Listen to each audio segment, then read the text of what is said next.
Hi guys, so we're gonna make a Unity cross today. So we're gonna start off, I got these strips of walnut, they're perfectly square. So looking at the ratio for making a perfect cross with the perfect dimensions, it's gonna be 9 inches long and 5 inches wide with an inch cutout in between. So then we're gonna do a half lap joint to go over this to make this totally flush. So let's cut these to length and then we'll hog out a little dado for that half lap joint.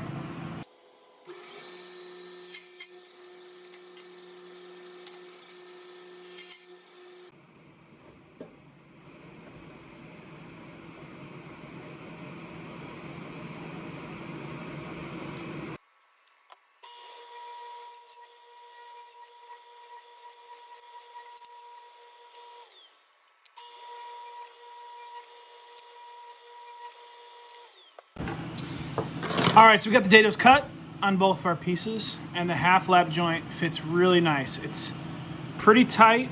These seams are going to be covered up by baling twine, so I'm not super worried about it, but I was worried about just making sure I got the depth. So this one's slightly proud, but I know I've got some cleanup to do on the inside here. So I know that once I clean those lines up, I know it'll fit perfect. All right, we got it glued up in a clamp. Let's focus on the outer shell. All right, next, we're gonna rip down some thin strips. Sorry, it's really cold in here if you can't tell by my breath. We're gonna rip down some thin strips to wrap the walnut cross and form the outer frame. So what you're gonna see me do here in a second is I'm gonna rip it on the table saw, but I'm only gonna go halfway through, pull it back, flip it, and go another halfway through just to clean up the edges. And I'm not getting my fingers anywhere near the blade, so.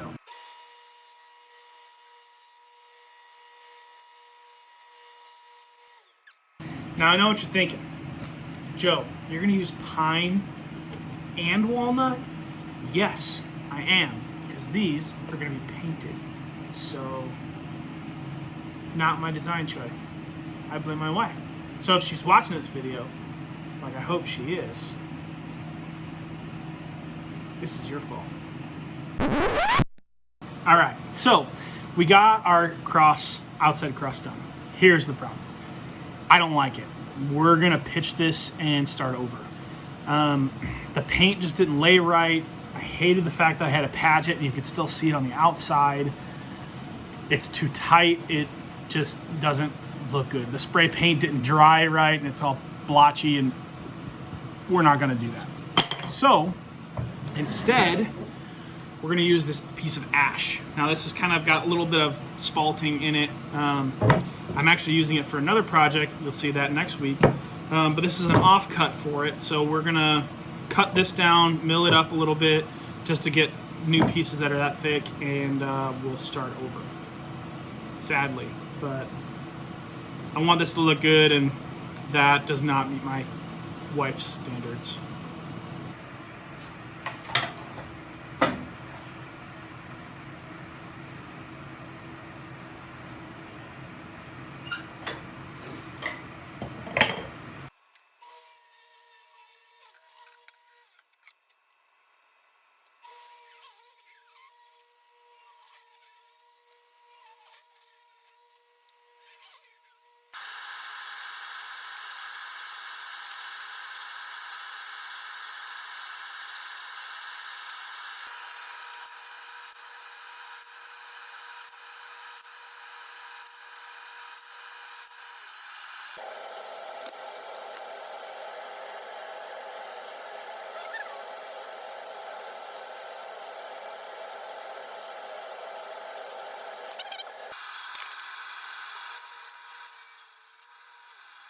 All right, so we got all of our side pieces cut. And we cut down this block. Now this block is gonna be the same thickness as these, which means I'm gonna have the end grain facing out.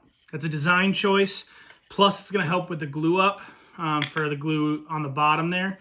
I think that would look really cool to have the side grain and end grain. But you may not choose to do that, but I want to. So we're gonna First, we're going to miter all the corners in here, and we'll put our splines in, and then we'll cut these down to size and then figure out how big a block we need for all 4 points.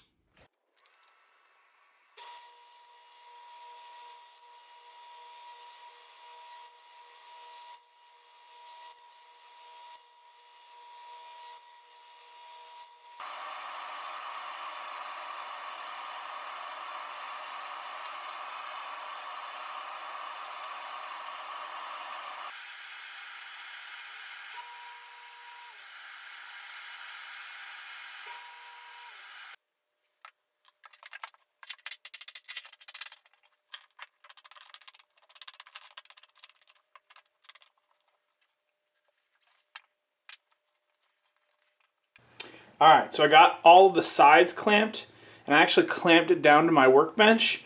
It had a little bit of a twist to it, so hoping that while the glue dries and that's clamped down to my bench, it takes that twist out. So we'll see.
We got our base. We got this chiseled out recess. I didn't want to go super deep. Like, I didn't want that to inset it any more than it really needed to be. I just wanted it to give a little place for it to fit. I made sure I put that knot in the front so that I know which direction it's supposed to face. On the back, I drilled out a 3/4 inch hole with my Forstner bit, and then I tapped in I gotta sand that a little bit. I tapped in a T-nut. This is a number 8 32 inch thread or 32 thread. I epoxied that in the bottom with just some Gorilla Glue 5-minute epoxy to hold that from the bottom. So now I realized I bought a screw that's not long enough. So what's going to happen is Oh, I also, I cut a shadow line. You can kind of see that's just a chamfer on there. So in that way, when it's sitting flat against the bottom, it kind of has a little bit of a shadow on the bottom. So it just makes it look like it's floating off the ground. Some finish on it and we'll get it together. So let's do it.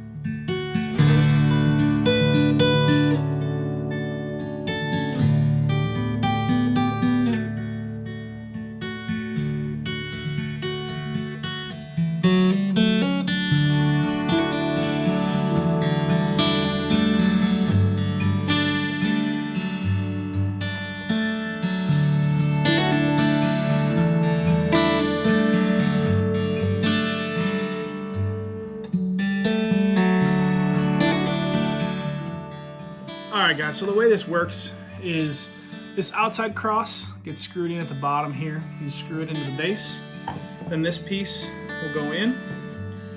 And the symbolism behind this is, as Christians, we believe that we are hidden in Christ. And we believe that Christ lives within us. And so when we get married, we believe that it is two becoming one. And so by having the two crosses that come together as one cross, it's the couple coming together as one, but united in Christ. So when this is used in a wedding ceremony, it's identifying that the two that are hidden in Christ become one body who are hidden in Christ. And so we have the screws that go in the sides here, on the top, on this side, and as they're joined together, the couple is being joined together as well. If you enjoyed it, hit that like button. Subscribe so we can see the next videos that are coming up, and hit that bell notification. That just lets you know when I post a new video, so you can see when it comes up. But yeah, we'll give this to our worship leader and see how he likes it. Anyway, thanks for joining us on Shepherd's Workbench.